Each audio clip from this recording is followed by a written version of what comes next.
Selamat malam pemirsa dan menyaksikan Prantok Tajam Mendalam bersama saya Zilvia Iskandar. Mobilitas warga di masa libur lebaran terus meningkat. Warga mulai memadati tempat-tempat wisata, tempat-tempat makan hingga pemakaman. Sayangnya berbagai aktivitas tersebut kerap memicu kerumunan dan tidak menghiraukan protokol kesehatan. Padahal protokol kesehatan adalah syarat mutlak agar kasus COVID-19 tidak melonjak pasca libur lebaran. Bagi mereka, pemerintah setempat mencegah dan mengantisipasi klaster-klaster penularan COVID-19 dari tempat-tempat wisata. Inilah Prantok, waspada kerumunan saat libur lebaran.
Bagaimanakah pemerintah daerah mencegah dan mengantisipasi penularan COVID-19 di tempat-tempat wisata yang beroperasi pada musim libur lebaran tahun ini?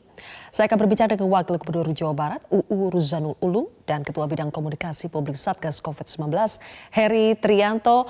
Selamat malam, Kang UU, Mas Heri.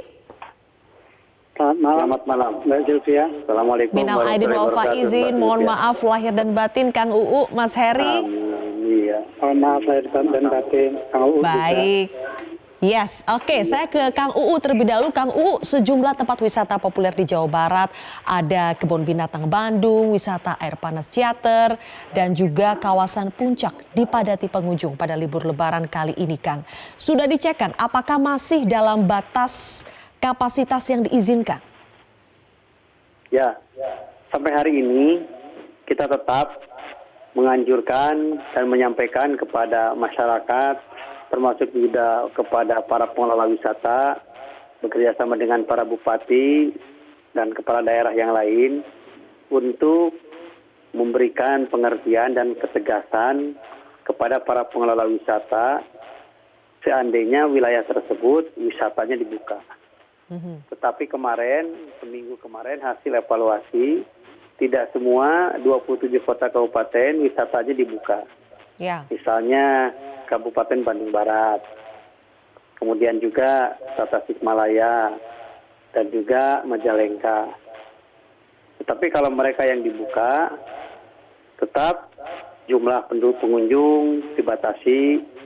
Mereka yang mau masuk harus ada bukti negatif dengan antigen dan yang lainnya, serta tetap 3M yang harus dilaksanakan.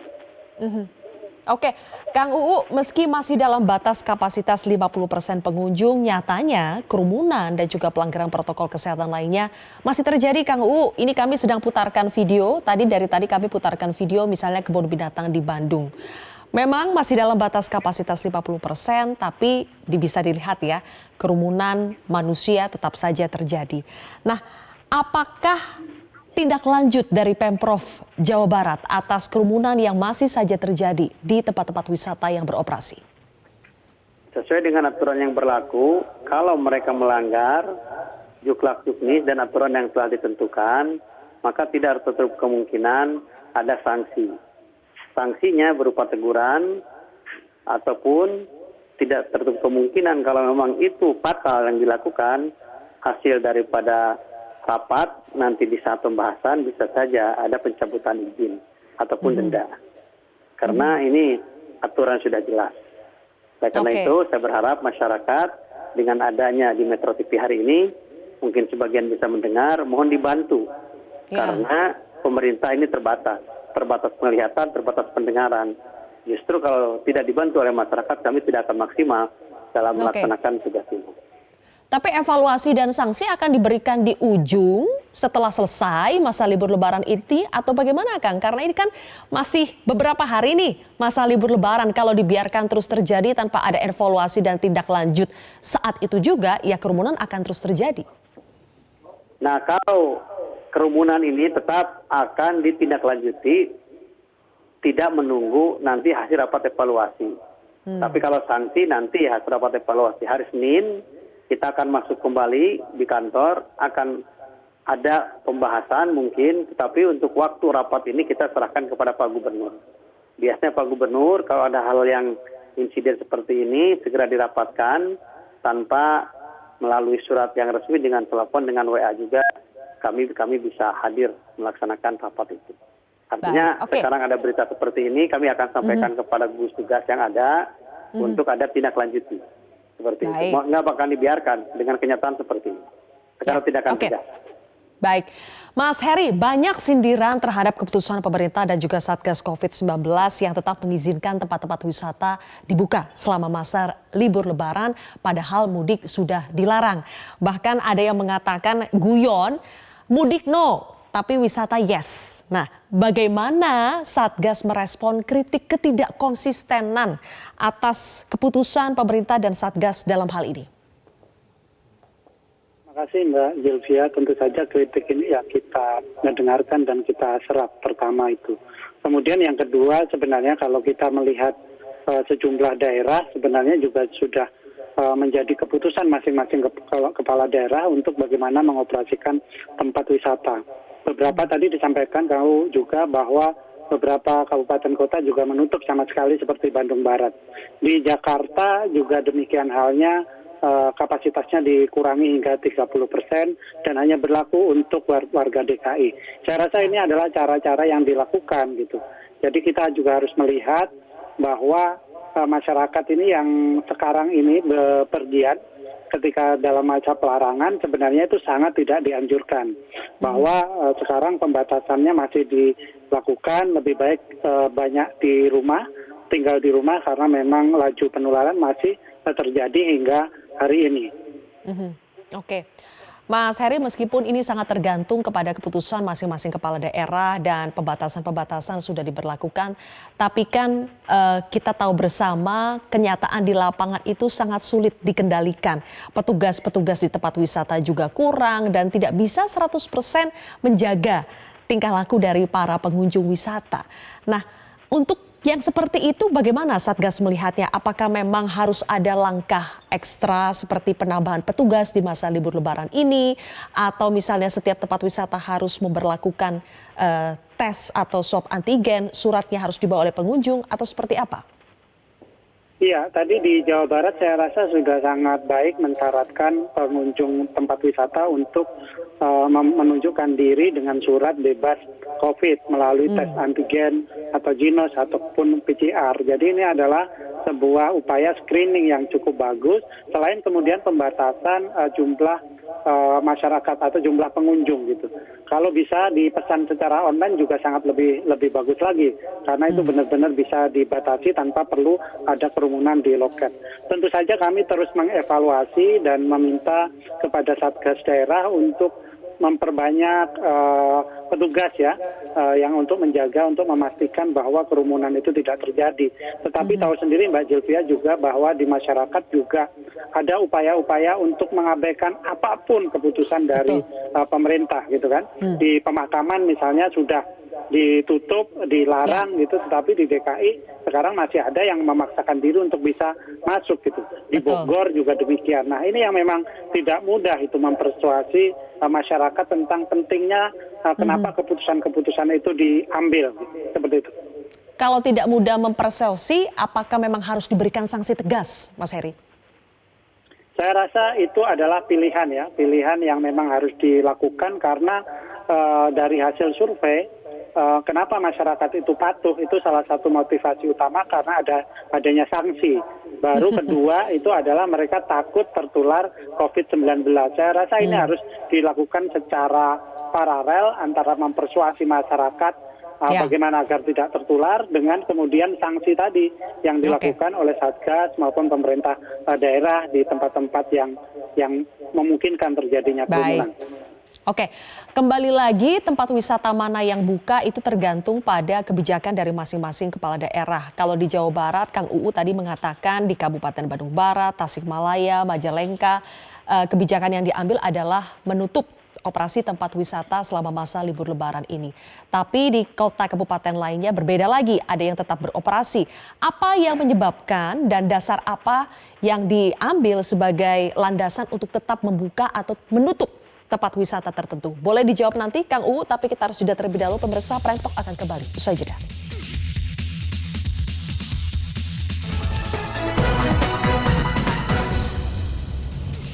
Ada kembali bersama kami di Prime Talk, pemirsa, masih bersama dengan Wakil Gubernur Jawa Barat UU Ruzanul Ulum dan juga Ketua Bidang Komunikasi Publik Satgas COVID-19 Heri Trianto.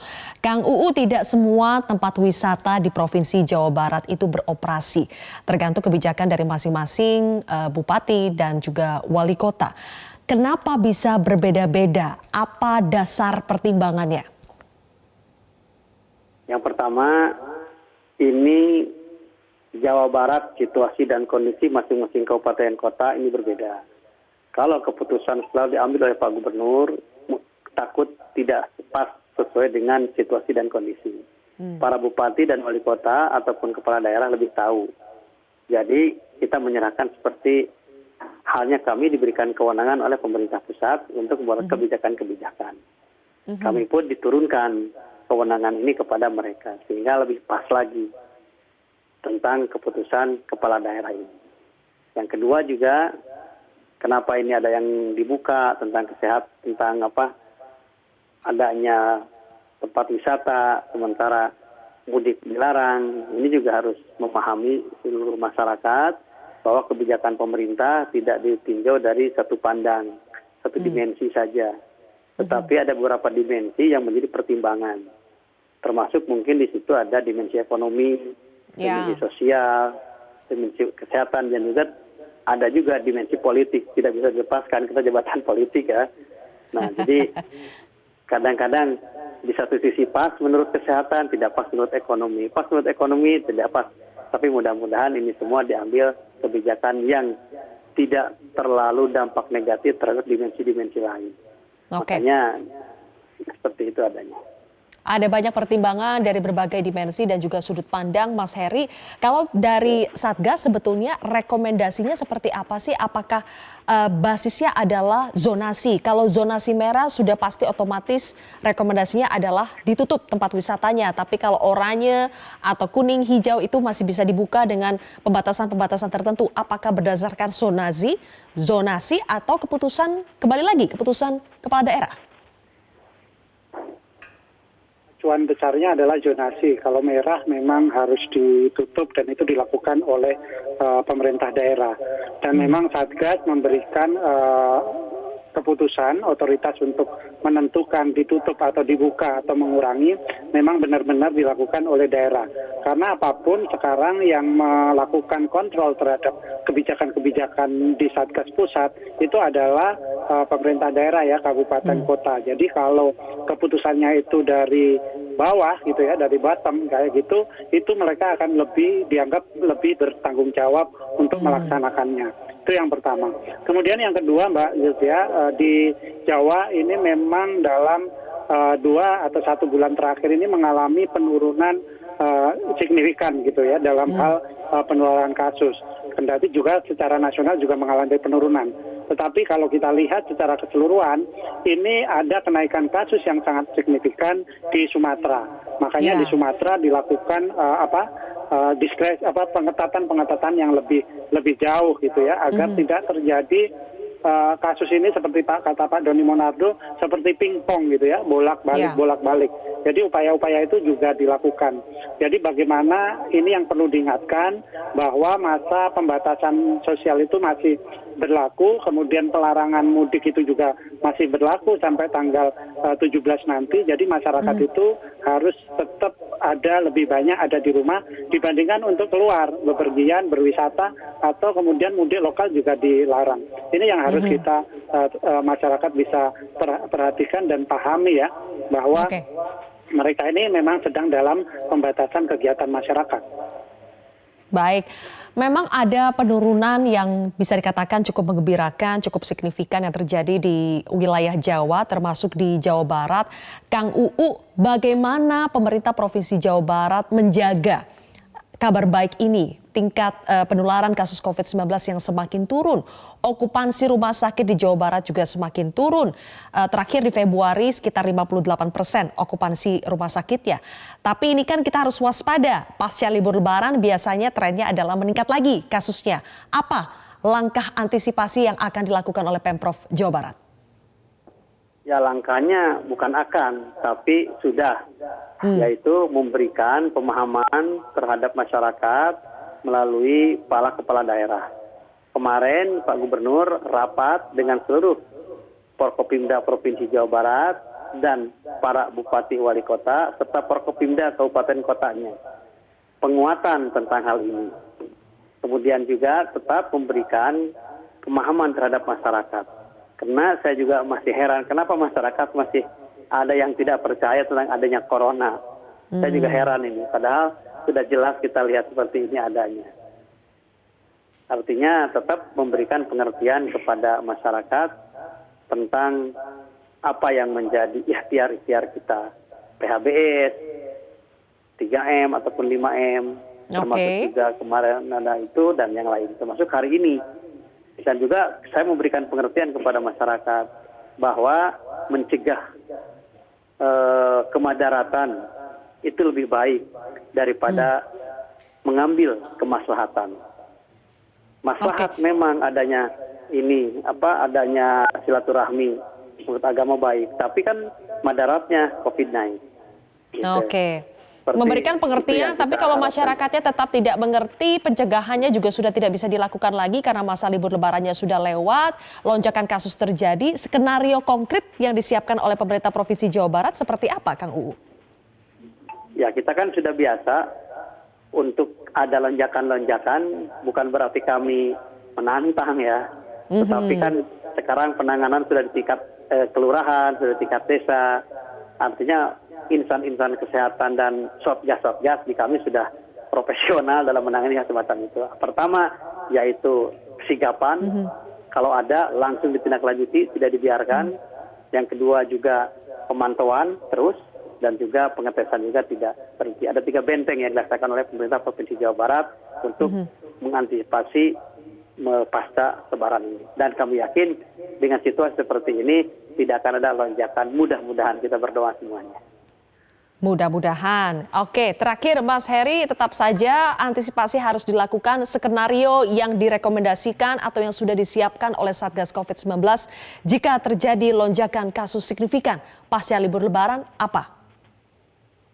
Ya, dalam 2 hari ini praktis di Satgas tidak ada lebaran karena memang dari kemarin Pak Doni mengajak kita terus berkonsolidasi dengan kementerian dan lembaga lain, termasuk kemudian membuat skenario jika terjadi lonjakan, apa saja yang harus dilakukan oleh daerah, ya, daerah untuk menambah kapasitas rumah sakitnya, seperti dikatakan Menteri Kesehatan, bisa ditingkatkan hingga 3 kali lipat dari sekarang. Kendati rata-ratanya sekarang ya, okupansi rate-nya di rumah sakit itu 35%. Gitu. Tetapi kita harus bersiap-siap kemungkinan terburuk. Kemudian yang kedua terkait dengan mobilitas. Ini yang harus benar-benar kita jaga Mbak Sylvia, terutama yang dari Sumatera. Jadi ini akan ada pengetatan yang lebih keras gitu terhadap para pemudik yang sudah sampai di Sumatera untuk kembali ke Jawa.